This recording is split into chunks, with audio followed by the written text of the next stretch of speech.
आज से 4 महीने पहले जब भारत ने अपना आदित्य L1 अभियान किया था 2 सितंबर 2023 को, उस दिन ही ये तय हो गया था हम जरूर पहुंचेंगे L1 पॉइंट पे। आज 6 जनवरी 2024 को यह कारनामा आदित्य ने सफलतापूर्वक करके दिखाया है।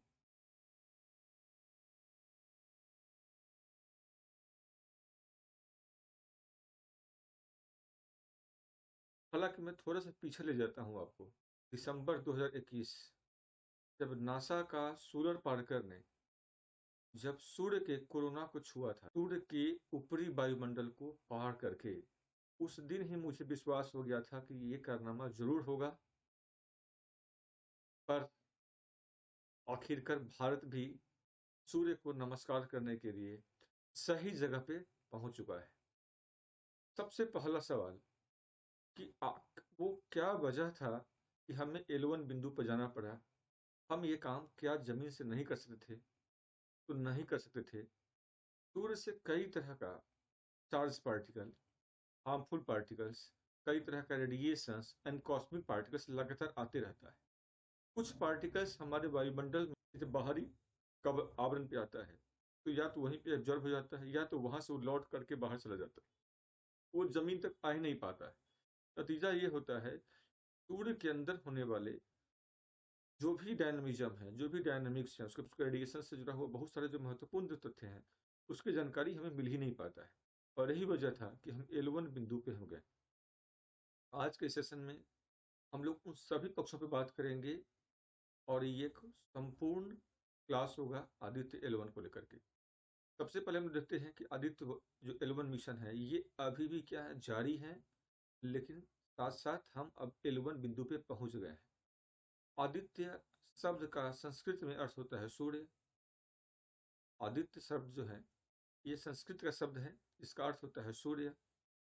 और ये है क्या, ये एक सैटेलाइट है जिसे सतीश धवन स्पेस सेंटर श्रीहरिकोटा से सितंबर 2 2023 को छोड़ा गया। इसके साथ साथ 7 वैज्ञानिक उपकरणों को भी ले जाया गया और सभी का अलग अलग काम है। आदित्य L1 जो अभियान है ये 5 साल 2 महीने के लिए भारत के द्वारा किए जाने वाला अभियान है। पर क्या आदित्य L1 अपने आप में संपूर्ण अभियान है? तो नहीं, ये संपूर्ण अभियान नहीं है। उसका वजह ये होगा, ये जो सन का जो पोल्स है ये उसके विषय में हमें जानकारी नहीं दे सकता है। इवन ये केवल L1 बिंदु से सन को ऑब्जर्व करेगा, लेकिन सन का जो अदर जो साइड है उसके विषय में भी हमें बहुत सारी जानकारी नहीं दे सकता है। इसलिए ये कोई संपूर्ण अभियान नहीं है। ऐसे कई सारे अभियान हमें करना होगा या दुनिया के तमाम अन्य देशों को करना होगा, के बाद ही हम सूर्य के विषय में बहुत सारी चीज़ों को हम जान पाएंगे। क्योंकि सूर्य की तुलना में पृथ्वी का जो साइज है वो सरसों के दाने के बराबर है, एक बड़े से फुटबॉल की तुलना में। तो आदित्य को कहाँ पे भेजा जाना है? तो आदित्य को L1 बिंदु पर भेजा जाना है। और यह बिंदु कहाँ पे है? हेलो ऑर्बिट में है। और आप यहाँ पढ़ सकते हो, the space craft will be placed in hello orbit around the L1 point. तो remember it, around the L1 point, not at the L1 point. अब इस स्पेस क्राफ्ट को हेलो ऑर्बिट में ले जाना है। और हेलो ऑर्बिट क्या होता है? मैंने कहा कि सन का साइज बहुत बड़ा है और उसके तुलना में पृथ्वी का साइज बहुत छोटा है। लेकिन सन का भी एक अपना गुरुत्वाकर्षण बल है, तो पृथ्वी का भी अपना गुरुत्वाकर्षण बल है। एक मोटे आदमी के पास ताकत होता है तो एक पतले आदमी के पास ताकत होता है। अब मान लो सन का जो गुरुत्वाकर्षण बल है उसका अगर फील्ड में मान लो कहूँ यहाँ तक है, वैसे अर्थ का भी होगा तो अर्थ का छोटा ही होगा तो यहाँ तक होगा। और जहां पे दोनों का गुरुत्वाकर्षण बल का मान जब शून्य हो जाएगा या इक्विलिब्रियम हो जाएगा या जीरो हो जाएगा या बैलेंस हो जाएगा, उसी वहां से गुजरने वाले ऑर्बिट को हम लोग क्या कहेंगे? हम लोग हेलो ऑर्बिट कहेंगे। और इसी ऑर्बिट पे एक सैटेलाइट को, जैसे मान लीजिए हमारा कैमरा है, मोबाइल है, तो इस सैटेलाइट की तरह होगा। इसी बिंदु पे इस सैटेलाइट को क्या होगा, यहाँ पे लगा दिया जाएगा। ये अब सैटेलाइट क्या होगा, यहां से आगे जो काम करेगा, तो आप याद रखना ये काम करेगा जनरल 3 बॉडी प्रॉब्लम्स पे। एक बॉडी हो गया अर्थ, एक बॉडी हो गया सन, और एक बॉडी क्या होगा, इनके द्वारा लगने वाला जो सेंट्रीफ्यूगल फोर्स है वो। तो दोनों बॉडी m1 प्लस m2, एक को हम कहें m1 एक को कहें m2, m1 plus m2 is equal to क्या हो जाएगा, CF हो जाएगा, सेंट्रीफ्यूगल फोर्स हो जाएगा। और यही इसी सेंट्रीफ्यूगल फोर्स के सारे क्या होगा, ये चक्कर लगाते रहेगा, चक्कर लगाते रहेगा। अब सवाल यहाँ पे बनता है कि जो ये जो लैग्रेंजियन पॉइंट है, इसके विषय में हम लोग बात करेंगे। तो पहली बात मैं बता रहा हूँ, दिमाग में होगा क्या ये जो आदित्य है, ये जो सैटेलाइट हैं, ये फिक्स रहेगा एक बिंदु पर या ये भी घूमते रहेगा। याद रखना, जैसे अर्थ रिवॉल्व करता है सन का चारों तरफ, वैसे ही ये भी क्या होगा, ये अर्थ के का जो रिवॉल्यूशन का जो पीरियड है, सेम पीरियड से ये भी घूमते रहेगा। मतलब सन यहाँ पे है, L1 यहाँ पे, अर्थ यहाँ पे, अर्थ रोटेट कर ही रहा है, साथ साथ ये भी घूमते रहेगा उसी से। हमेशा क्या रहेगा, ये स्टेशनरी रहेगा, इसलिए इसको बोलते स्टेबल बोलते हैं यहाँ पे है।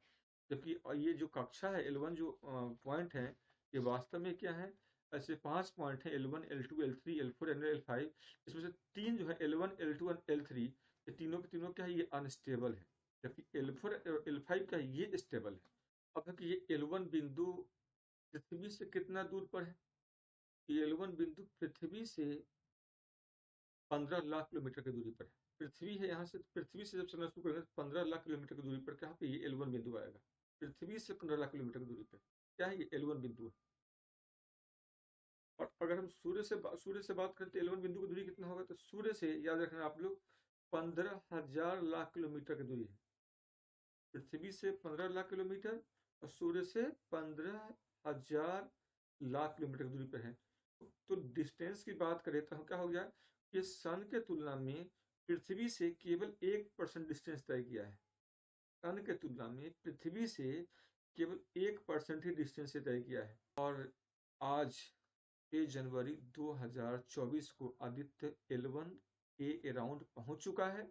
और वर्तमान में आदित्य से पहले इस बिंदु पर एक वेधशाला है, उसका नाम है सोहो वेधशाला, और वो यहाँ पे अभी काम कर रहे थे, इसलिए हम लोग L1 को अभी तक सोहो का घर कर रहे थे, घर कह रहे थे। तो अब ये आदित्य का भी घर हो चुका है।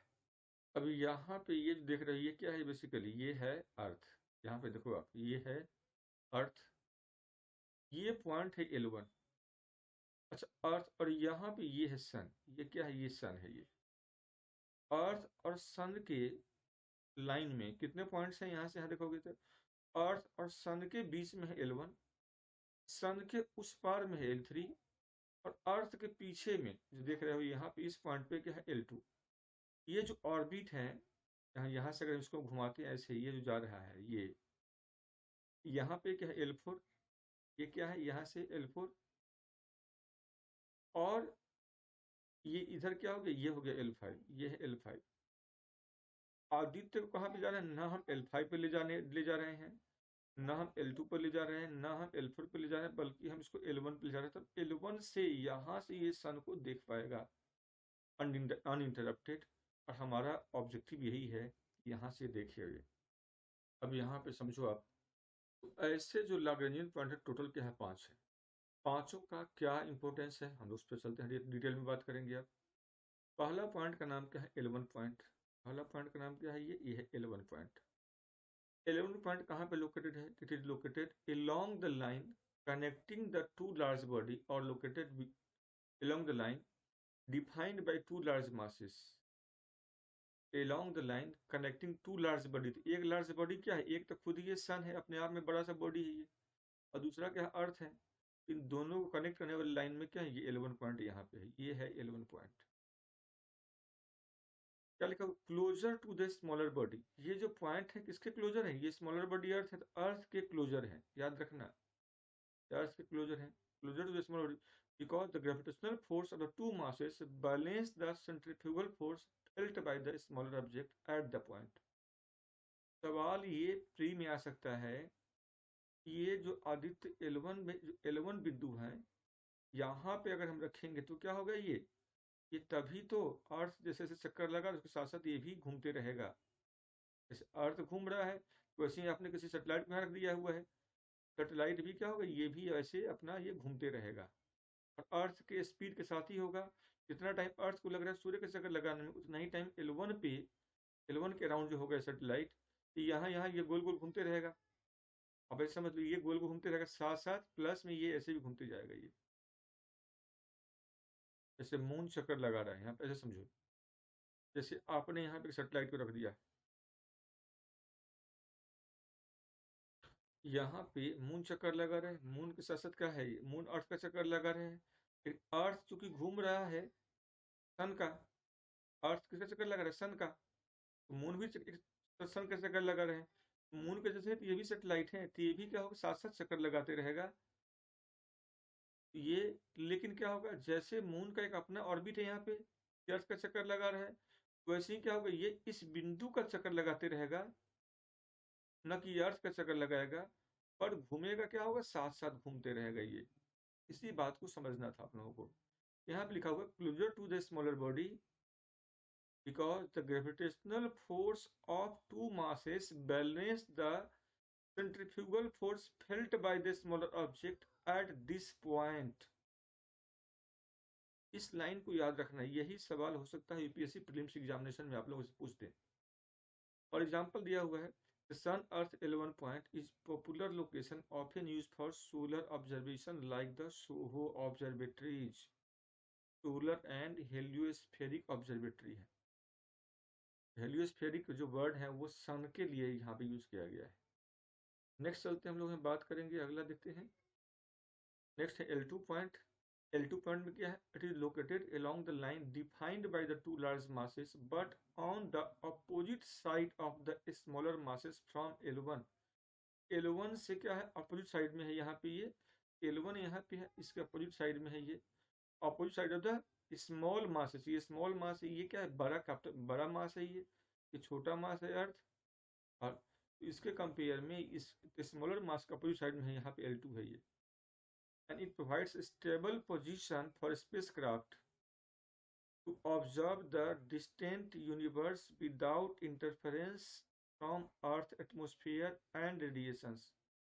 तो चाहे L1 पे ले जाओ या L2 पे ले जाओ, जैसे ही पृथ्वी के वायुमंडल से बाहर जाते हैं तो आपको इंटरफेरेंस वहाँ पे क्या वैसे भी कम होगा। और यहीं पे अभी क्या है, किसका होम है ये, तो जेम्स वेब स्पेस टेलीस्कोप का ये होम बना हुआ है। ठीक है, इस बात को यहाँ पे आप लोगों को यहाँ पे याद रखना है। और ये जो टेलीस्कोप है जेम्स वेब स्पेस टेलीस्कोप, ये 25 दिसंबर 2021 को L2 पर ये पार किया है, मतलब वहाँ पहुंचा है, ये तब से काम कर रहा है। आगे अभी यहाँ पे प्लैंक हो गया और WMP स्पेस क्राफ्ट है, उसको भी यहाँ पे पार कराया जाना है। नेक्स्ट चलते हैं, हम लोग थर्ड पे बात करेंगे, L3 है। देखो ये सन के उस पार है, ये सन के क्या है, उस पार है। फिर यहाँ पे आप साफ साफ देख पा रहे हो, ये L1 तो यहाँ पे है, L2 यहाँ पे, और ये सन के उस पार है। और यही एक वजह है L3 का जो यूज होगा वो बहुत कम प्रैक्टिकल यूज हो सकता है, क्योंकि यहाँ पर नासा ही जो है वो पहुंच सकता है, औरों के बस में नहीं है, क्योंकि अब ये क्या है, हिडन बिहाइंड सन है, एट ऑल द टाइम रहता है। Hidden behind sun at all the time, sun के कारण क्या छुपा हुआ रहता है। तो नासा अगर कोई रास्ता निकाले तो L3 पहुंचने का, तो ये अपने आप में बड़ी बात होगा। वैसे फिलहाल के हम बात करें तो ये सन के उस पार है, इसलिए इसका जो प्रैक्टिकल जो यूज है वो बहुत कम है। दूसरा इसका एक बड़ा सा कारण है, ये जो यहाँ पे स्टेबिलिटी इशू भी है, और सन का ग्रेविटेशनल जो इन्फ्लुएंस भी है क्या होगा, L3 पे ज़्यादा होता है। जबकि L2 के साथ क्या है, वो आइडियल फॉर एस्ट्रोनॉमी है, क्योंकि वहां से अर्थ पे जो कम्युनिकेशन है वो बहुत आसानी से सरलतापूर्वक वो हो सकता है। अब L4 L5 की बात करें तो ये जो इक्विलेटरल जो ट्रायंगल्स हैं, यहाँ पे देखो एक ट्रायंगल तो ये हो गया, तो ये इक्विलेटरल ट्रायंगल पर क्या है, ये लोकेटेड है, तो L4 यहाँ पे हो गया ये। और ये दूसरा ट्रायंगल है, ये यहाँ से, ये इस ट्रायंगल पर ये लोकेटेड है, तो L5 यहाँ हो गया। और इस दोनों का जो इम्पोर्टेंस है वो ये है, यहाँ जो ग्रेविटेशनल जो पुल्स होगा, इक्विलिब्रियम क्या होगा, ज़्यादा स्टेबल होगा। और लॉन्ग टर्म कोई भी ऑर्बिटल जो कन्फिग्रेशन होगा उसके लिए ज़्यादा इंपॉर्टेंट होगा। वर्तमान में इस जगह पर जो एक कई सारे एस्टेरॉयड, इसका नाम है ट्रोजन एस्टेरॉयड, तो ये उसका ये होम बना हुआ है और वही यहाँ पे ऑर्बिट कर रहा है। अब हम लोग नेक्स्ट बात करेंगे इसके बाद अब L1 पॉइंट का कुछ और जो मतलब मेन जो महत्व है, वो महत्व क्या है उसको समझते हैं हम लोग हैं। अब कुछ बेसिक बातें हैं जो आप लोग को बिल्कुल याद रखना चाहिए। जैसे पूछ सकता है आप लोगों से कि आदित्य किस रॉकेट के द्वारा ले जाया गया, तो PSLV एक्सेल जो है वो उसका नाम याद रखना है, या PSLV उसी को बोलते हैं PSLV C-57, ये एक्सेल वेरिएंट है PSLV का। PSLV क्या है, ये 4 स्टेज का रॉकेट है। तो पहला स्टेज क्या सॉलिड है, दूसरा स्टेज क्या है लिक्विड है, थर्ड क्या फिर सॉलिड है, फोर्थ क्या फिर लिक्विड है ये। और इस यहाँ तक कुछ दूरी की बात है तो ये पूछ सकता है कि भाई L1 पॉइंट का जो दूरी है पृथ्वी से कितना है। तो पृथ्वी से याद रखना 15 लाख किलोमीटर है।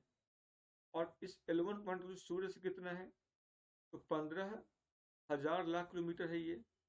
अब L1 पॉइंट पे अगर कोई सवाल दे दे 3 या 4 चॉइस करके कि एग्जैक्टली बताइए कि L1 पॉइंट के 4 निम्नलिखित में से कौन सा ऑब्जेक्टिव सही होगा, तो पहला पॉइंट आप याद रखना, L1 के स्थापित करने से सबसे बड़ा फायदा है अबाधित रूप से सूर्य पर निगाह बनाए रखना। दूसरा, ईंधन का यहाँ पे क्या होगा, बचत होगा। तीसरा, सैटेलाइट का लाइफ स्पेन क्या होगा, वो बढ़ जाएगा। इसके अलावा यहाँ पे जब सैटेलाइट होगा तो इन्वायरमेंट में कोई चेंज होता है तो उसके विषय में जो भी जानकारी होगा हमें ये समय रहते दे देगा। वैज्ञानिक जो शोध अनुसंधान है वो हम कर सकेंगे, जैसे मैंने भी कहा कि सोलर स्टॉर्म के विषय में, सोलर फ्लेयर के विषय में, या जो सन से निकलने वाले आने वाले जो चार्ज पार्टिकल है, कॉस्मिक जो हार्मफुल चार्ज पार्टिकल है, उन चार्ज पार्टिकल के विषय में, या इन सिटू ऑब्जर्वेशन के लिए था स्थानीय सन का ऑब्जर्वेशन के लिए, या सोलर फ्लेयर का इम्पैक्ट हमारे एटमोस्फेयर पे क्या पड़ता है उसको जानने के लिए। अगर इस बिंदु पर सैटेलाइट को आप रखते हो तो यहाँ से क्या होगा, अर्थ का जो मैग्नेटिक फील्ड है, ठीक है ना, तो वो मैग्नेटिक फील्ड क्या होगा, वो उसका प्रभाव इस पर नहीं पड़ेगा। नतीजा क्या होगा, हम सन के मैग्नेटिक फील्ड का हम बेहतर तरीके से स्टडी कर सकेंगे। अगर यहाँ से क्या होगा, अर्थ के मैग्नेटिक फील्ड का चुंबकीय जो क्षेत्र है उससे क्या होगा, सैटेलाइट क्या प्रभावित तो नहीं होगा। तो यहाँ से जो अध्ययन होगा सन के विषय में, सन के चुंबकीय क्षेत्र के विषय में, वो ज़्यादा बेहतर अध्ययन हो सकेगा। इसलिए भी ये पॉइंट क्या है, ज़्यादा महत्वपूर्ण हो जाता है। अदर क्या इसके बेनिफिट होंगे, तो ये याद रखना है कि जो सैटेलाइट यहाँ पे होगा, ऐसे तमाम बहुत सारे बेनिफिट हैं, जैसे मैं कुछ का बात बता रहा हूँ। सैटेलाइट यहाँ पे होगा, उससे फ्रीक्वेंट ऑर्बिटल एडजस्टमेंट का जरूरत नहीं होगा। यहाँ पे जो इन्वायरमेंट है वो क्या हो, ज़्यादा स्टेबल है। और नतीजा क्या होगा कि जो सैटेलाइट यहाँ पे होगा उसे मेंटेनेंस करना या उसे बार बार ऑर्बिटल जो चेंज करने की जरूरत नहीं पड़ेगी। दूसरा, कंटिन्यूअस ऑब्जर्वेशन जो मैं बार बार कह रहा हूँ कि वो तो होगा ही होगा। फिर फ्यूल का खपत यहाँ पे कम हो जाएगा। क्यों फ्यूल का खपत कम होगा, क्योंकि तो यहाँ पे ग्रेविटेशनल जो पुल्स हैं वो क्या होगा, वो बिल्कुल से जीरो है या बैलेंस है, इक्विलिब्रियम है। जैसे आप लियो में किसी सेटेलाइट को प्लेस करते हो लोअर अर्थ ऑर्बिट में, तो वहाँ पे ग्रेविटेशनल पुल क्या होता है, ज़्यादा होता है। तो सैटेलाइट को जो अर्थ का चक्कर लगाना हो तो उसमें ज़्यादा उसको पावर चाहिए, नेता का फ्यूल कंजप्शन तेजी से होता है। लेकिन वही जब हम ऑर्बिट बढ़ा देते हैं, पीओ में चले जाते हैं या जियो में चले जाते हैं, तो वहाँ पे क्या होता है, ये फ्यूल कंजप्शन क्या होता है, वो कम हो जाता है, क्योंकि ग्रेविटेशन पुल क्या होता है वहाँ पे घट जाता है। और यहाँ पे तो बिल्कुल जीरो है। क्या बात है, क्या होगा कि ईंधन का बचत यहाँ पे होगा। जब ईंधन का बचत होगा तो अभियान बहुत लंबा समय तक वहाँ पे चल सकेगा ये। इसका ये भी बड़ा फायदा है। और अनइंटरप्टेड जो कम्युनिकेशन है वो भी यहाँ पे होगा, क्योंकि ये अर्थ के मैग्नेटिक फील्ड से बाहर है, अर्थ के एटमॉस्फेयर से बाहर है, क्योंकि L1 पॉइंट पे है। तो नतीजा क्या होगा, ये स्पेस टेलीस्कोप है, स्पेस प्रोब है, या कोई स्पेस क्राफ्ट है, ठीक है, तो अर्थ से काफ़ी दूर है, तो उससे हम बेहतर तरीके से कम्युनिकेट करके हम बेहतर जानकारी को यहाँ पे हम हासिल कर सकेंगे। देखो नेक्स्ट है यहाँ पे अनइंटरप्टेड कम्युनिकेशन। इसका मतलब ये हुआ कि चाहे आप L1 पे प्लेस करो, चाहे L2 पे करो, चाहे L3 पे करो या L4 पे करो, सबके सब क्या पृथ्वी के वायुमंडल से बाहर है, सबके सब क्या पृथ्वी के मैग्नेटिक फील्ड से क्या है, बाहर है। नतीजा क्या होगा, आप सघन अंतरिक्ष में जाते हो या किसी और कोई स्पेस क्राफ्ट है, उन सबके साथ जो कम्युनिकेशन होगा किसी के साथ भी, वो एक प्रकार का क्या होगा, म्यूचुअल बेहतर तरीके से हो सकेगा। तो इसी के विषय में हमने कहा कि अनइंटरप्टेड कम्युनिकेशन, संचार यहाँ पे प्रभावी हो सकेगा।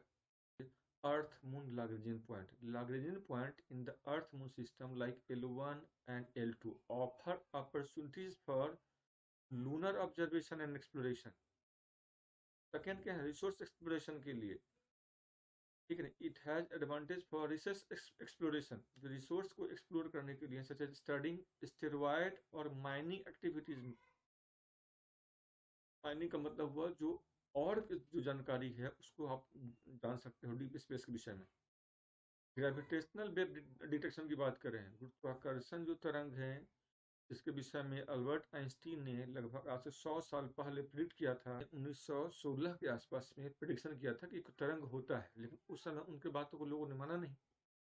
अब लगभग 100 साल के बाद 2016 में जाकर के इस तरंग को सत्यापित किया गया है। और इसके लिए जो है लीगो जो है वेधशाला, जिसका नाम सुने होंगे, जो अमेरिका में है, उसने उसको डिटेक्ट किया। और उसी के तर्ज पर इंडिया भी अपने यहाँ लीगो बना रहा है और दुनिया के कई कई भागों में बना है।